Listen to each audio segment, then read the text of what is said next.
नमस्कार स्टूडेंट्स, कैसे हैं आप लोग। उम्मीद है सभी ठीक ठाक होंगे। हमारा चैप्टर 7 चल रहा था, क्लास 10 का एक्सरसाइज 7.2। इसी के अंदर आज मैं आगे बढ़ूंगा और आप लोगों को आगे के क्वेश्चन करवाऊंगा। उम्मीद है पीछे की वीडियोस आप अच्छे से देख रहे हैं, आपको समझ में आ रही है। अगर कोई डाउट है तो वो भी आप पूछते रहिए। एक बच्चे ने डाउट पूछा था, मैंने उसको क्लियर करा था। बाकी भी कोई डाउट आएगा तो मैं जरूर बताऊंगा, ठीक है। आपको पता है हम अपनी इस वीडियो में ज्यादा समय खराब नहीं करते, सीधा सीधा चैप्टर को शुरू करेंगे। इससे पहले आपसे सिर्फ एक रिक्वेस्ट है, चैनल को लाइक और सब्सक्राइब जरूर कर दिया कीजिए, उससे हमारी हिम्मत बढ़ती है। अगले क्वेश्चन पे चलते हैं, क्वेश्चन नंबर 6। 5th तक क्वेश्चन हो चुके हैं। क्वेश्चन नंबर 6 आप देखेंगे तो what he said if 1 2 4 y x 6 3 5 are the vertex of a parallelogram taken in order, find x and y। देखो बड़ा ही आसान सवाल। अगर आपको एक छोटा सा कॉन्सेप्ट पता है तो बड़ा ही आसान सवाल है भाई। 1 और 2 है, 4 और y है, x और 6 है, और 3 और 5 है। नाम दे देते हैं A B C D। कह रहा है ये एक पैरेललोग्राम है। अब आपको ये प्रॉपर्टी पता होनी चाहिए कि जो पैरेललोग्राम की डायगोनल्स होती है वो एक दूसरे को क्या करती है, बाइसेक्ट करती है। और अगर बाइसेक्ट करेंगी तो उनका रेशो क्या होगा, बाइसेक्ट करेंगी तो उनका रेशो क्या होगा, 1:1। ये आपको पता होना चाहिए। अगर इतनी बात आपको पता है तो इस सवाल को आप तुरंत कर दोगे। यानी कि यहाँ पर जो कॉन्सेप्ट लगेगा बेटा, वो कॉन्सेप्ट लगने वाला मिड पॉइंट पर। कौन सा लगने वाला, मिड पॉइंट। और मिड पॉइंट का फॉर्मूला क्या था, अगर आपको x फाइंड आउट करना है तो x2 plus x1 divided by 2 होता था। और अगर आपको y निकालना है तो y2 plus y1 divided by 2। तो स्टूडेंट इसको अगर हमें सॉल्व करना है, देखो थोड़ा सा दिमाग लगाओ। अगर मैं इन दोनों x को यूज कर लूं तो मुझे यहाँ पर x की वैल्यू फाइंड आउट हो जाएगी, जाहिर सी बात है। और इन y को यूज कर लूं तो मुझे y की वैल्यू पता चल जाएगी, क्योंकि मैं इनका यूज करके निकालूं या इनका यूज निकालूं, पॉइंट तो एक ही है ना। तो पॉइंट के जो कोऑर्डिनेट है वो भी सेम आएंगे, अलग तो आ नहीं सकते भाई। जब पॉइंट एक है तो उसके कोऑर्डिनेट भी एक ही होंगे, चाहे मैं इन दोनों का यूज करके निकालूं चाहे इन दोनों का यूज करके निकालूं। छोटा सा लॉजिक है, आप देखो जरा, मैं बताता हूँ। पहले मैं इन पॉइंटों को निकालने की कोशिश करता हूँ। मैं मार्कर चेंज कर देता हूँ पहले। आज स्टूडेंट ने ठीक से इंक नहीं डाली है, दूसरा मार्कर लेते हैं। देखिए क्या होगा, अगर मुझे यहाँ पर x और y निकालना है तो x निकालने के लिए मैं क्या करूंगा, ये 4 प्लस 3 डिवाइडेड बाई 2। तो 4 और 3 कितना होगा, 7/2। यानी कि x की वैल्यू मिल गई मुझे भाई। x2 4 प्लस 3 को जोड़ो तो कितना हो गया, 7/2। अब अगर मुझे y निकालना है यहाँ के लिए तो y के लिए क्या करूंगा, मैं यहाँ से पॉइंटों को यूज करूंगा। क्या, 2 प्लस 6 डिवाइडेड बाई 2। तो y कितना आने वाला है, 8/8। 2 4 जा 8, तो y इज इक्वल टू 4। यानी कि मुझे ये कोऑर्डिनेट पता चल चुके हैं। ये कितने हैं बेटा, 7/2 है। और लेकिन उसने मुझे ये निकालने के लिए नहीं बोला था कि आप मिड पॉइंट निकाल के दे दो। उसने तो बोला भैया ये x निकाल दे और ये y निकाल दे। तो जब मुझे x निकालना है तो मैं अब ये फॉर्मूले को यूज करूंगा x और y के लिए। कैसे, जरा देखो। नाउ सबसे पहले क्या होगा, देखो x is equal to x2 plus x1 divided by 2। इस x की वैल्यू में निकाल चुका हूँ, कितनी है, 7/2। x2 कितना होगा, x, और x1 कितना होगा, 1 डिवाइडेड बाई 2। 2 से 2 cancel out, 7 minus 1 is equal to x6। भाई 2 उधर जाता कैंसिल आउट हो जाता, मैंने डायरेक्ट कैंसिल कर दिया है।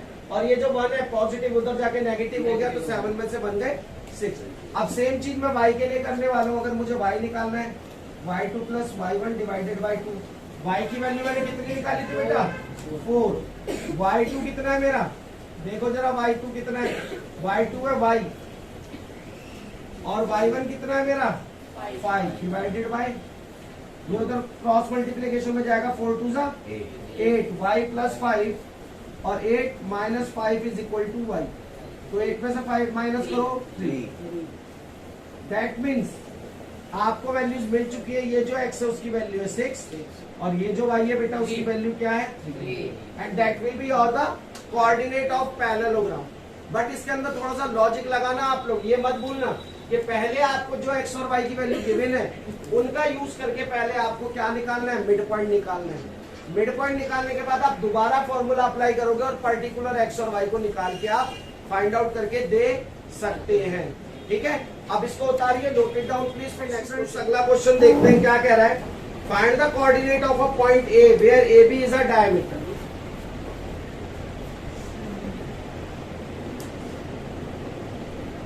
ए बी एक डायमीटर है और मुझे ए के कोऑर्डिनेट फाइंड आउट करने के लिए उसने बोला है। और क्या कह रहा है बच्चों, of a circle whose centre is, centre के कोऑर्डिनेट क्या है 2 और -3, और बेटा जी बी के क्या है 1 और 4। ये क्वेश्चन ना आपको ऐसे तो समझाऊंगा ही मैं, ये भी बताऊंगा कि एक बार सीबीएसई ने इसी क्वेश्चन को कैसे घुमा के दिया, मगर बच्चों की क्या आदत होती है, वो सवाल को सीखते हैं, कॉन्सेप्ट को नहीं समझते ना, वो सवाल को पढ़ते। उन्होंने पढ़ा ए बी डायमीटर सर्कल है, अरे अरे ये तो बुक का क्वेश्चन है यार, सीधा सीधा करते। उन्होंने दिमाग लगाया नहीं। अब आपको बताता हूँ इसमें क्या करा उन्होंने। पहले देखो, पहले तो इस सवाल को कैसे सॉल्व करोगे वो देखो भाई। मैं जब आपको बेसिक बता था, आपको बताया था कि डायमीटर पे जो सेंटर होता है वो क्या होता है बेटा, मिड पॉइंट। और मिड पॉइंट वाला फॉर्मूला अभी तक मैं 2-3 बार बता चुका। क्या फॉर्मूला होता है, x1 डिवाइडेड बाई 2। मैं यहाँ पे एक कोऑर्डिनेट मान लेता हूँ एक्स और वाई। क्या मान लिया बेटा, X और Y। सभी बच्चे ध्यान से सुनो, एक्स और वाई। अब ये मेरा x है और ये मेरा y है, ये मेरा x1 y1, ये x2 y2। अब वैल्यू जरा पुट करो, x की वैल्यू कितनी है 2, x2 कितना है बेटा 1 प्लस x डिवाइडेड बाई 2 उधर जाएगा 4, 1 plus x and what will we get 3x। x की वैल्यू तो आ गई, यानी कि इस कोऑर्डिनेट में x की वैल्यू कितनी होगी बेटा 3। केवल भाई प्लस माइनस ही तो करना है, इससे आसान क्या होगा सवाल के अंदर, इससे आसान रस्सी में कुछ नहीं हो सकता। बस आपको कॉन्सेप्ट समझना है, मेरे कॉन्सेप्ट की अंडरस्टैंडिंग। दूसरा देखो y2 plus y1 divided by 2। अब y की वैल्यू कितनी है बेटा -3, y2 कितना है बेटा जी 4, y1 कितना है बेटा जी y और डिवाइडेड बाई 2। ये उधर चला जाएगा तो -6, 4 प्लस में y -6 -4 is equal to y, 10y है ना, -10 इज इक्वल टू y। यानी कि ये जो y है इसकी वैल्यू क्या आ गई है -10, यानी कि कोऑर्डिनेट हमें क्या मिले 3 और -10। यानी कि ए बी डायमीटर का जो ए कोऑर्डिनेट होगा वो क्या होगा 3 और -10। लेकिन ध्यान से सुनिए इस बात को, पेपर में उसने ऐसा नहीं करा। पेपर में पता है उसने क्या करा, उसने आपको डायग्राम तो बना के दिया नहीं है, इस सवाल में भी, पेपर में भी नहीं दिया। उसने बोल दिया भैया ए के कोऑर्डिनेट है 3 और -10 और बी के कोऑर्डिनेट है बच्चों 1 और 4, तो सेंटर पता कर दो। अब बच्चे तब भी उन्होंने दिमाग तो लगाया नहीं, और बिना दिमाग लगाए उन्होंने क्या करा, सीधा सीधा मिड पॉइंट का फॉर्मूला लगा के बैठ गए, और उन्होंने ये जो वैल्यूज थी ये वैल्यू यहाँ x की जगह पे पुट कर दी, जो मिड पॉइंट की जगह पे। तो ये थोड़ा सा ध्यान रखना कि वो क्वेश्चन में कोऑर्डिनेट कौन से दे रहा है, क्या वो कोऑर्डिनेट सेंटर का दे रहा है, क्या वो कोऑर्डिनेट बी का दे रहा है, ए का दे रहा है। अगर मान लो सेंटर अब मुझे निकालना है तो मेरा x और y ये होगा, तो सीधा x बराबर हो जाएगा क्या 1 प्लस में 3 डिवाइडेड बाई 2, और y क्या हो जाएगा बेटा -10 प्लस 4 डिवाइडेड बाई 2, और इसको सॉल्व करोगे आंसर आ जाएगा। लेकिन बच्चों ने उल्टा कर दिया था। तो इस चीज को आपको पेपर में बहुत ध्यान देना है, ठीक है। सवाल जितना इजी होता है ना उतना ही हम उसको लेके लापरवाह होते हैं, और उतने ही ज्यादा चांसेस गलत होने के हो जाते हैं। तो आपको ये ध्यान रखना है कि आप सवाल को बहुत केयरफुली पढ़ेंगे, बहुत अच्छे से देखेंगे, उसके बाद ही उसको सॉल्व करने के लिए जाएंगे। ओके, अब ये आपको समझ में आ गया होगा, नोट इट डाउन। आइए स्टूडेंट अगला क्वेश्चन देखते हैं क्या कह रहा है अगले क्वेश्चन में। If A and B are respectively, question number क्या है ए और बी एक लाइन है, और बेटा इसके कोऑर्डिनेट दिए हुए -2 -2 and 2 and -2, and what he said, which divide the line segment joining respectively find the coordinate of P के कोऑर्डिनेट फाइंड आउट करने हैं, such that AP is equal to 3/7 upon में A। देखो बेटा, उसने थोड़ा सा आप लोगों को कंफ्यूज करने की कोशिश करी है।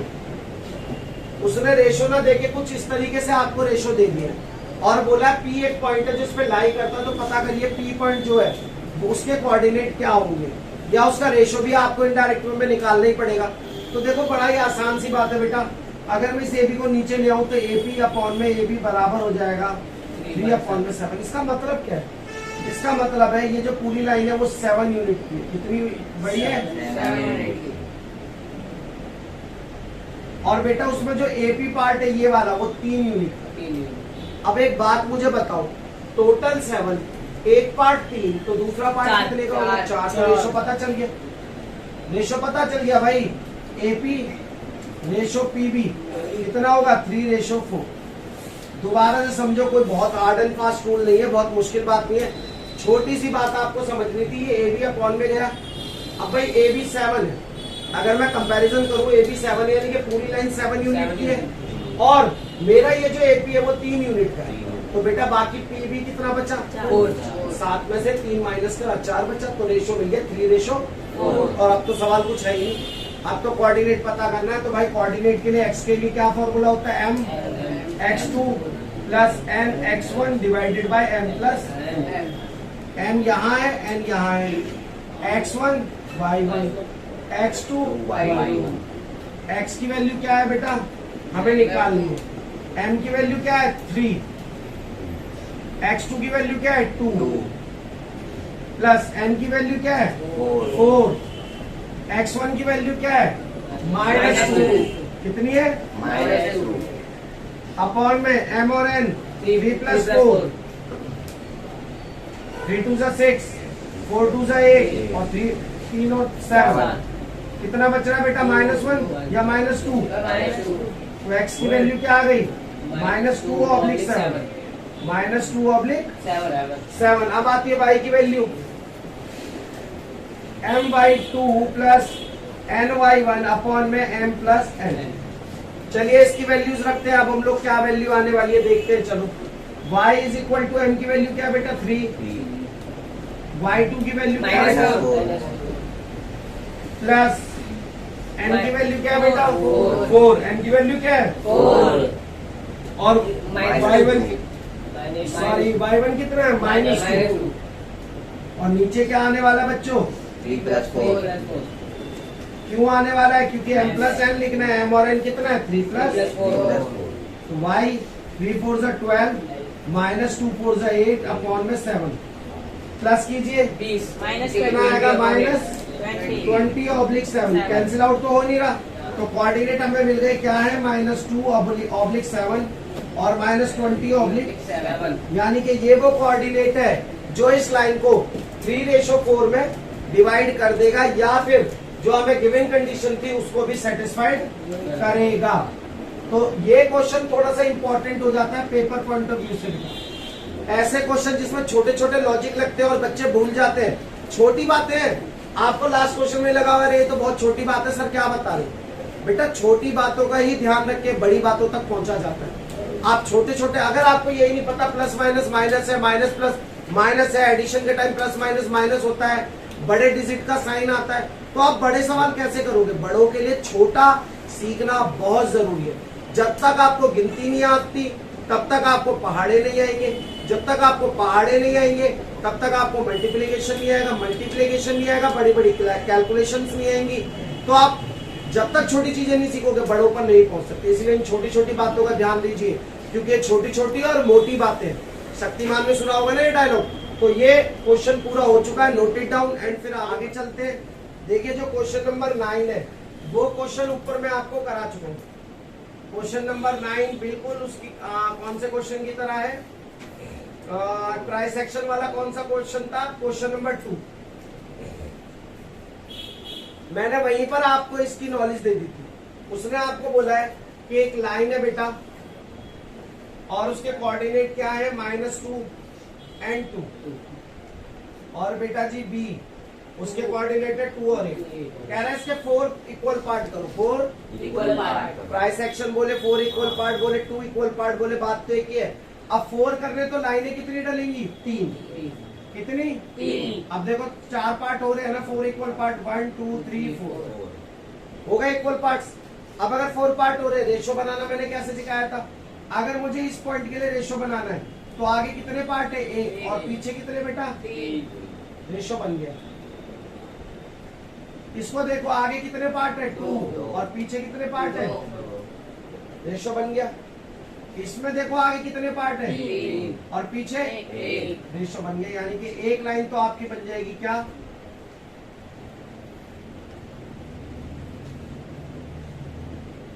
जिसका रेशो क्या होगा? 1:3। और आपको एक्स और वाई फाइंड आउट करना है। पहला तो ये, दूसरा ए और बी रेशो रहेगा 2:2, -2 और 2 और 2 और 1। दूसरा नेक्स्ट -2 और 2, 2 और 1 और क्या रहेगा? 3:1।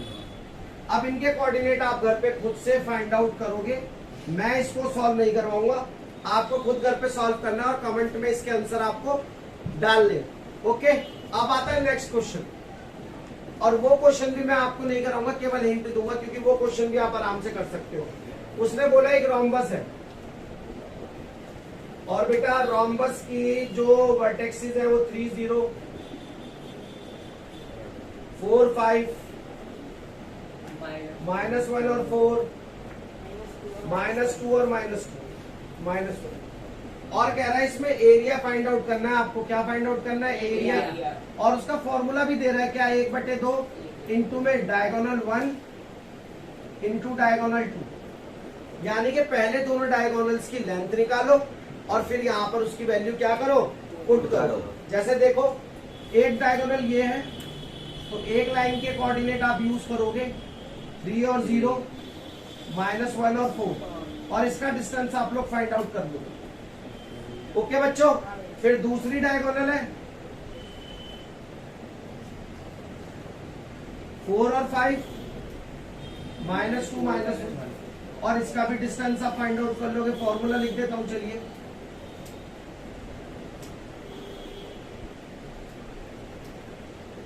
जब दोनों डिस्टेंस आपको पता चल जाएंगे तो आप D1 की जगह और D2 की जगह उसको रखेंगे और कैलकुलेट कर देंगे, तो आपका एरिया निकल के आ जाएगा। और मैं नहीं समझता इस क्वेश्चन को मुझे कराना चाहिए, फिर भी अगर आप लोग सॉल्व नहीं कर पाते तो प्लीज मुझसे कमेंट में डाउट में पूछिए, मैं अलग से वीडियो बना के डाल दूंगा। बट मेरे हिसाब से शायद मैं इतना आपको सिखा चुका हूँ, बता चुका हूँ कि आप इसको आराम से सॉल्व कर सकते हैं। इसी के साथ बच्चों पढ़ते रहिए, स्वस्थ रहिए, अपना ध्यान रखिए, और हमारे चैनल को लाइक सब्सक्राइब करना बिल्कुल ना भूले। आपसे मिलेंगे अगली एक्सरसाइज के साथ अगली क्लास में।